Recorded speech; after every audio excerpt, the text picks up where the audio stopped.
morning, ladies and gentlemen. Thank you very much for having me this morning to speak to you.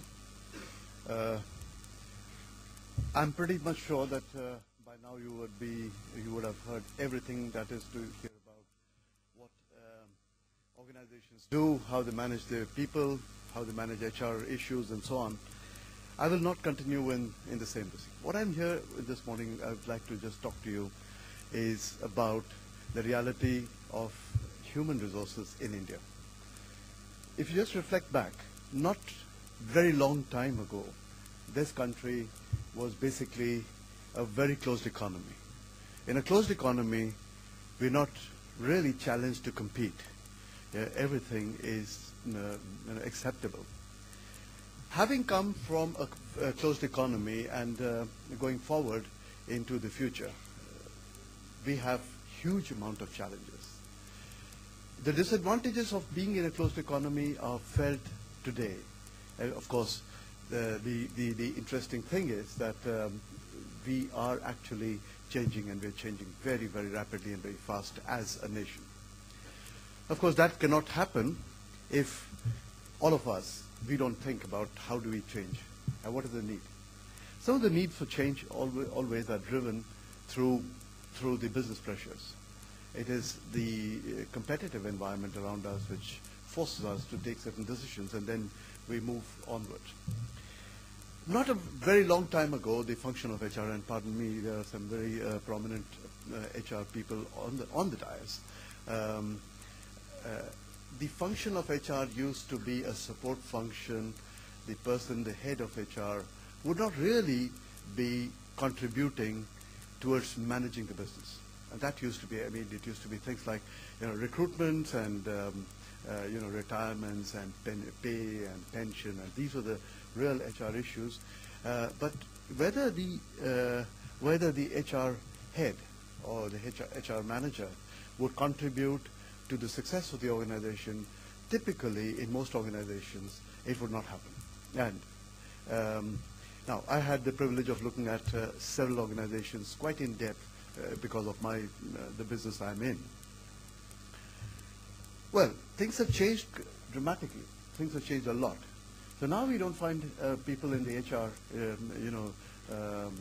given a task of just looking at the payroll or recruitment or sending out ads and so on.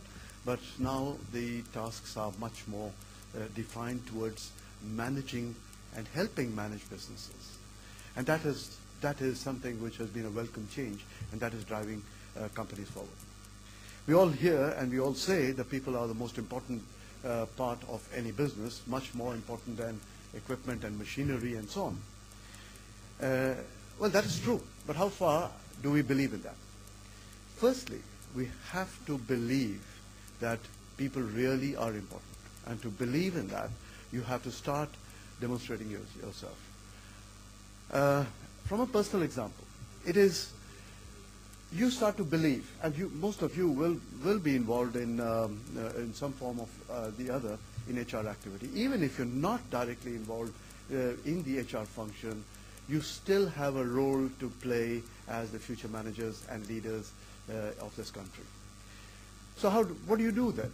Is firstly, respect every single individual. It doesn't matter who they are and what function they are.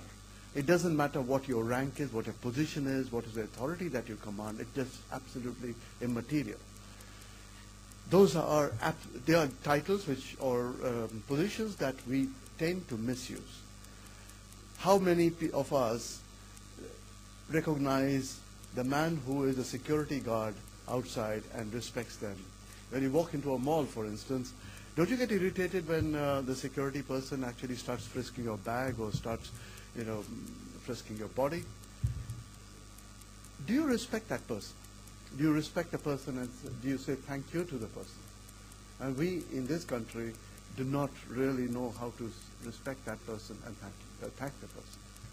So just start thinking about, if we start respecting individuals, not just in businesses, but also around us as a society, that's the starting point. And we are failing miserably just at our starting point. If you have to leverage the advantage of human beings They're not machines. They're thinking people. They have some emotions, and they also have ideas. And if you want to make them to work, you need to make sure that you involve them. To involve the last person, the peon in the office, the clerk in the office, the receptionist, you start to respect them. Because the other people, if they do their job to the best, that's when the company is successful. And they will only do their best when you actually make sure, through your involvement, through your making them realize, recognize the importance of the small contribution that even the smallest person in the organization can do to the organization. Having said that, let me tell you, it's not the easiest thing in life. Everybody has a head of their own. They do things with their own emotions. They do a lot of things, and it gets pretty much complicated. However, I can tell you, if you start to believe that you can change and make the change in the smallest way possible within organizations, you will be successful. So with that, I would like to end my talk here, and I would like to wish you all the success in the future in your careers, and do take this country forward. Thank you very much.